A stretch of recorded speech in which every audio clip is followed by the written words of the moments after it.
Well, good morning and welcome, everybody. Thank you for coming out for our June coffee talk. My name is Trava Olivier. I am the museum educator here at the Pipestone County Museum, and I am also your guest speaker today. So with that, I'm glad some of you came. Hello to all of you out there watching us on our YouTube channel that we're recording for. My topic today is a look at Pipestone County's past and the journey that Pipestone County was taking to Prohibition. So there's a lot of stuff to know that leads up to the actual talk about what was going on in Pipestone County, and that was that push, what led the country towards the 18th Amendment. What was going and why were we pushing towards Prohibition? So long before it went into effect, things were happening around the United States that were pushing to it. From about 1800 to 1830, Americans actually drank more hard liquor, alcohol than any other time in the country's history, and that really comes from the era of westward expansion. People are moving across the country and they're moving into places where there's poor water quantity, poor sources for water, there's poor water quality. So they had water, but it wasn't really good for drinking.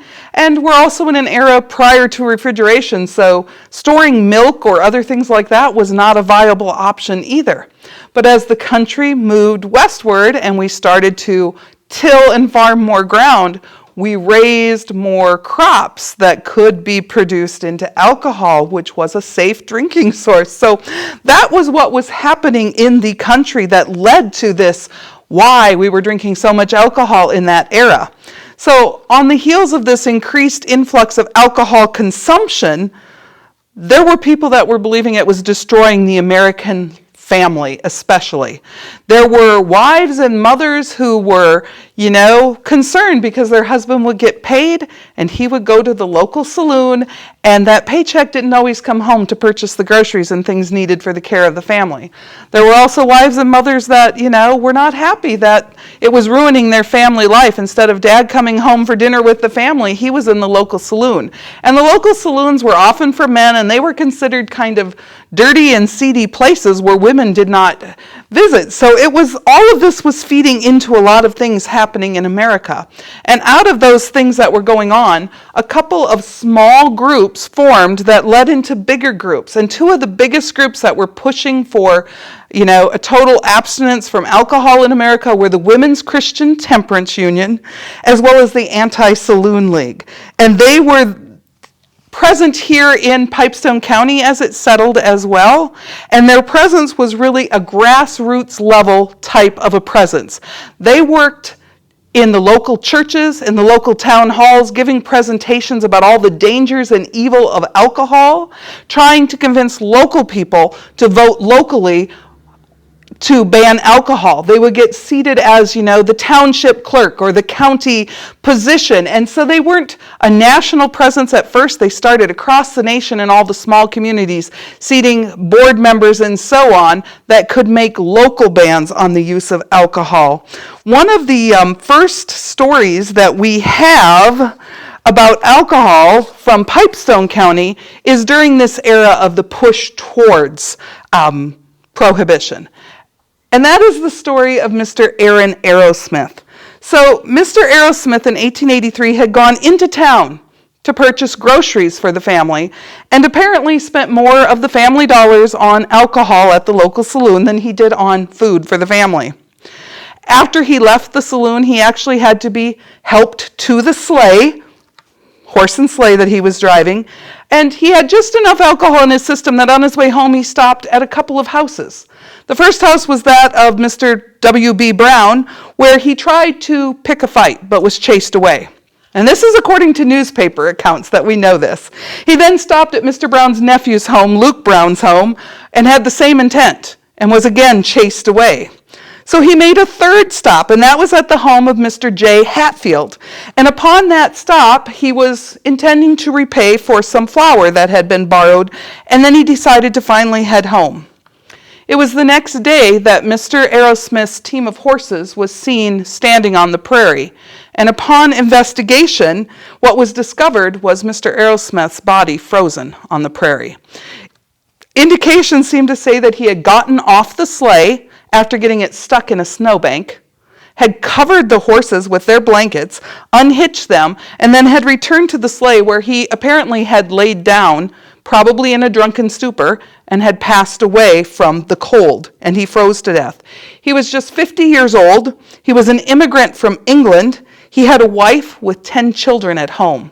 The family over the last couple of years, they'd been in America just 2 years, and during those 2 years, the family had been forced in situations because of his visits to the saloon to rely on public welfare to feed the family. And so his death ultimately led to this wife, young mother, and with 10 children that became wards of the county to take care of now that he had passed away. So a quote from the article stated, "It is a plain violation of the statute for any saloon keeper to pour whiskey to a habitual drunkard." And the wife went on to say that she had served notice to all the saloon keepers in the area that they were not to be serving her husband any alcohol. And so she was quite upset and was blaming not her husband's alcohol consumption, but actually the saloon keepers. And it was those types of stories that were making the paper, that the Women's Christian Temperance Union, that the Anti-Saloon League were able to share in the local churches and town halls to get people to fully believe that alcohol was an unnecessary evil, and as such, it should be banned. And those stories were happening all over the United States. It wasn't just local to Pipestone County. So as the Prohibition movement gained speed in America, many states were left to make some decisions about what to do with alcohol. Now, Minnesota did not take a statewide approach. Minnesota took a local approach, meaning that each individual city or village or even township could make decisions for themselves if they wanted to allow saloons to be open and the sale of alcohol. And that's where we get to talk about the community of Trosky, Minnesota. Because by 1917, every village, and that was before Prohibition, but every village in the county, every city, every township in the county, in this area of Minnesota, as well as South Dakota, Iowa, Nebraska, all of them had voted on local levels or state levels in cases of some of the states to be dry. Trosky voted to stay wet. They allowed the continued sale of alcohol in their area. So business boomed in Trosky. People came from the tri-state area to visit Trosky and to purchase their alcohol.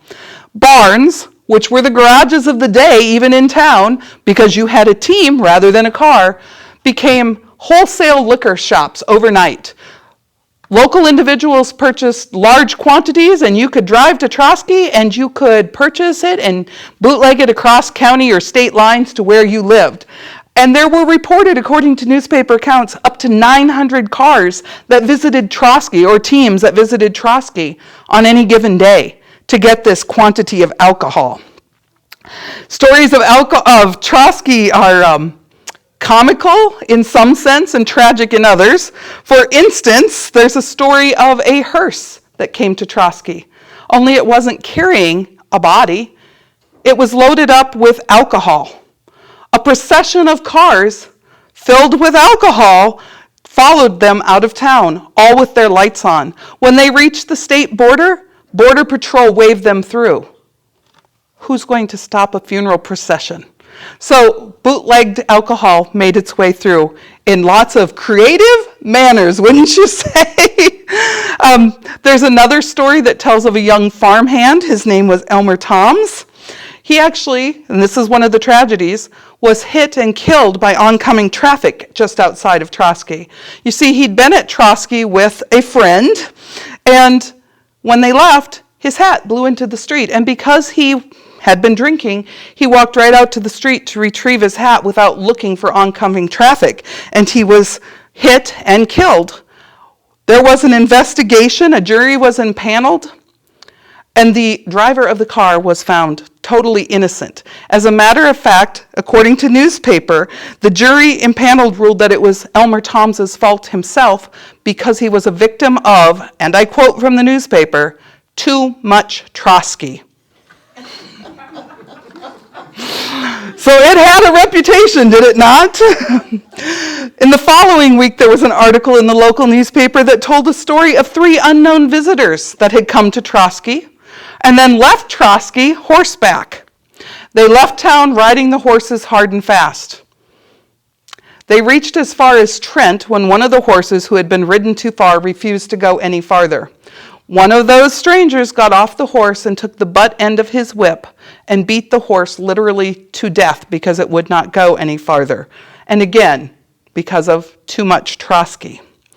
So stories like that making the newspaper were fueling the prohibitionists, those that wanted Trosky closed. And there were plenty of people on a local level from surrounding and neighboring communities that wanted Trosky to be closed. They contacted the Commission of Public Safety. The commission was asked to come in and close Trosky. The commission decided to hold a hearing. So on August 9th of 1917, they held a hearing at the Pipestone County Courthouse. The hearing started at 9 a.m. and ended at 11 p.m. 41 individuals spoke.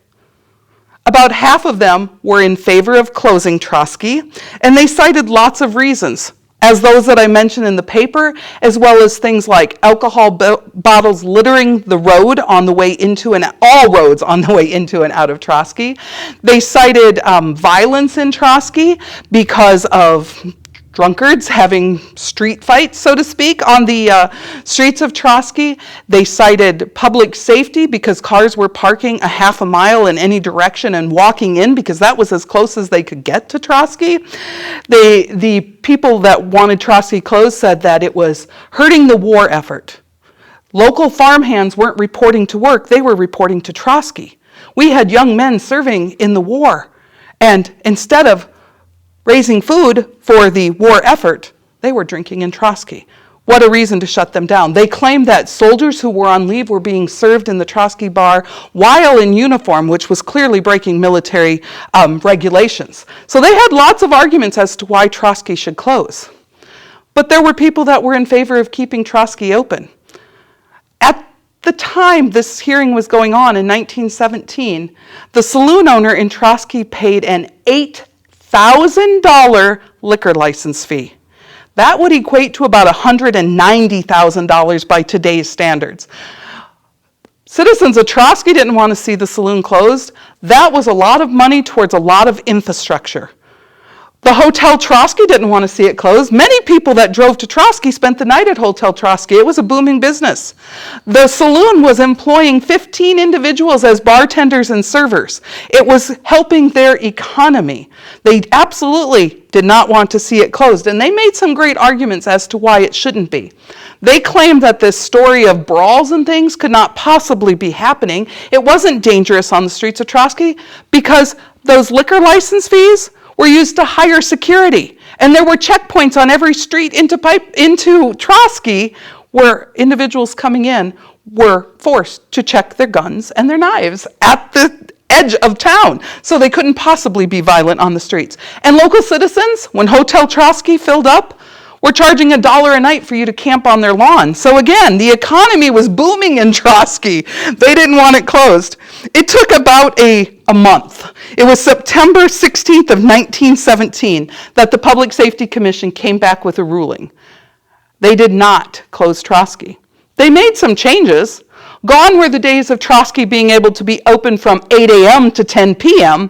Now the alcohol had to be served between 9 a.m. and 5 p.m. They shut down all the warehouses in such because they put a stipulation that said that any alcohol sold in Trosky had to be consumed in Trosky, which would end the bootlegging of liquor, which would end some of the problems on the highways as they saw it. Regardless of those changes that were required, Trosky saw it as a win. The village of Trosky was able to stay wet and serve alcohol until January 17th of 1920, which is the day that Prohibition became the law of the land. Not any other communities in a large area were serving. During Prohibition, the era when alcohol was considered the evil of the day, There were stories all over the country about bootlegging and breaking those prohibition laws. And we have a couple of stories, again, from the annals of the Pipestone County Star and the Pipestone Leader newspaper and our local papers of the time. One tells us of Mr. Joe Walker. He lived 3 miles southwest of Holland, and he was being investigated because there were allegations that he was manufacturing alcohol and that there was a still on his place. When the federal agents came in and raided the place, they absolutely found a still, a quantity of moonshine, and several barrels of mash. The local sheriff was with these federal agents, and they went to take Joe Walker in to the county jail. And Mr. Walker told a sad story about how his wife was very ill and they had young children and no family that could care for these children. And so if they would just allow him to remain home for a couple of days over the weekend until his wife could get better, he would turn himself in on Monday morning. Do you think he turned himself in on Monday morning? He did not appear, so the sheriff was required to go out to the farm and arrest him. Only when he arrived at the farm, Mr. Walker, the wife, the children, and all their possessions were gone. They had skipped the county during that time to unknown places and were never located. We also find the story of Mr. Gerald Myers in the paper. He was of Pipestone, and he was also investigated for bootlegging and selling and possessing intoxicating liquor. The federal agents appeared at his door as well, based on a rumor, they were told, and they did not have a search warrant. So they asked him questions, but they were not allowed to go into his home and search because they had just heard this and they wanted to try to catch him unaware. So as the agents turned to leave, disappointed because he wasn't admitting to anything and he wasn't allowing them into their home, they turned and they heard a loud clatter and rattle. When they turned around, the overstuffed chair that Mrs. Myers was sitting in had collapsed, and rolling across the floor in plain sight were multiple bottles of bootlegged alcohol. And so Mr. Myers was indeed arrested. The alcohol was confiscated, and he was charged with possession of an illegal substance. There's also another tragic story that tells us of a man by the name of Clem Hansen. He was a 35-year-old farmer who was living about 7 miles east of Pipestone. He was out working in his field one day when a neighbor, Mr. John Sinhorst, and a farmhand stopped by. Mr. Sinhorst was carrying a bottle of bootleg alcohol, and it began to be passed around between them. Eventually, Mr. Hansen passed out. They left him in the field, but they took his team of horses back to his farm and told his wife that he'd be along later. When it had been a couple of hours and Mr. Hansen hadn't arrived, his wife went out to the field and she found him passed out in the field. She went home because she knew that when he was awoken from a drunken stupor, he was known to be violent. When she woke up the next morning and he wasn't there, she went back to the field to check on him. He was in the exact same spot in the exact same position, only this time he wasn't breathing. He had passed away. She claimed that the alcohol that Mr. Sinhorst had given him had been poisoned. So investigators went to the Sinhorst farm, where Mr. Sinhorst was taken in, and he actually admitted to supplying the alcohol and producing it. In just 8 hours, imagine that, if justice worked that fast today, 8 hours from the time that Mr. Sinhorst was questioned, 8 hours later, he was sentenced to 5 years of hard labor at Stillwater because he admitted to the manufacture of that bootleg alcohol. He did not admit to poisoning the alcohol. He did not admit to murdering, so to speak, Mr. Hansen, as the wife was claiming. The contents of Mr. Hansen's stomach was sent to a lab for evaluation, as well as alcohol that was found on Mr. Sinhorst's farm. It took about a week before results came back, but the results were negative for any kind of poisoning. So literally, Mr. Hansen died of alcohol poisoning, but not from poisoned alcohol. He had drunk himself to death. He had consumed such an amount of high alcohol content alcohol in that time that he died from that. He left behind his wife and 5 children who became wards of the county. So stories like these were happening all over the nation. These are just stories we have, and a few of them, from Pipestone County.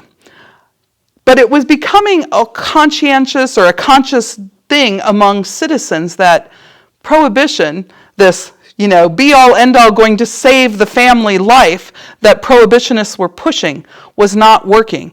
As a matter of fact, alcohol was still being made, but it was more dangerous than the alcohol that was being made in the controlled breweries and distilleries and so on.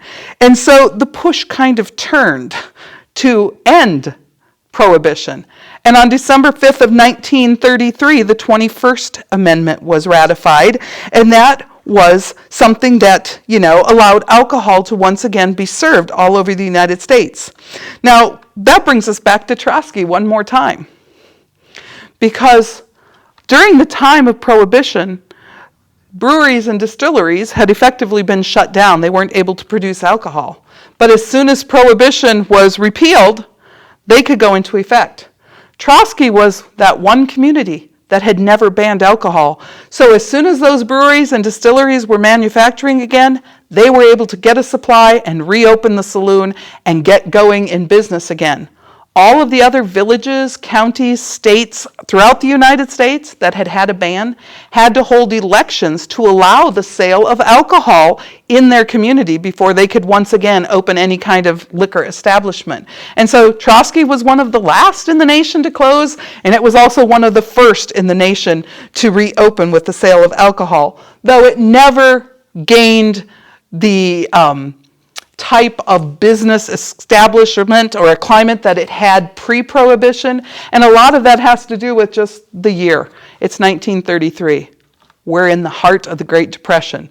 People don't have the disposable income to purchase alcohol, to purchase gasoline, to drive to Trosky, and so Trosky, certainly came back to its business sense, but not in the same way that it had been prior to the passage of the 18th Amendment. So that's what I have to share with you about Prohibition in Pipestone. Are there any questions or comments? What is that picture from right there? That one is actually, it's off the Roaring Good Times. I took it from that was allowed for clip art. It's a clip art, but it's a free clip art usage. It's not from our county. It's credited. I had to look at it to read it. But the other images that were in there are, a little bit more local. There were lots of headlines, those local stories of, Gerald Myers and things. We're not the only ones. There are multiple stories if you go into the Prohibition area. Headlines, 3 arrested for bootlegging, or bound over to federal court, or paid this fine, or it was happening and rampant in the county. Those are some of the more notable stories, I guess, that tells us that, people were pretty creative in how they were handling it. Yes? I had been researching the Hennessy Bar and Saloon in Woodstock, and I did find that when Woodstock went dry, the Hennessy Bar became the Hennessy Pool Hall. Ah. So he still ran his business, but legally did not sell alcohol during that time. I think Hennessy... One of the audience were saying that Hennessy's in Woodstock, when they went dry, turned it into a pool hall. I think that happened a fair bit. There have been all kinds of stories that we have heard about people that bootlegged, and there were tunnels under streets and so on. Do we know those to be true? We don't have documented evidence that they're true, so we can't say they weren't, but we can say from the stories we have uncovered that there was creativity, so who knows what people were dreaming up and coming up with for ways to approach the Prohibition era. So, any other questions or comments? The picture from the Trosky bar, was that? We can go back to that. That is the Trosky bar. That is a picture It in... reminds me so much of the county Met. Okay. Oh, the big wood. Yeah. That is actually from Trosky, yes. Is that still there? I don't know the answer, but I'm assuming not. There is still a bar in Trosky, but I don't think... Right, and I think there always has been. Yeah. Short of during Prohibition, when they were forced by federal law to close, there has always been a liquor establishment in Trosky. It reopened and continued. 5 miles southwest of town. So Okay. That's why we're closer to Trosky. Sure. So yeah, it definitely handled the approach to consumption of alcohol. Can you imagine a business owner paying an $8,000 liquor license fee in that era, 1917? That seems like an astronomical amount of money for a business owner to be able to come up with, and yet they did, so business must have been good, right? It's an assumption I make anyway. Well, Well, if you have no other questions or comments, I thank you all for coming out and listening this morning. Appreciate your time.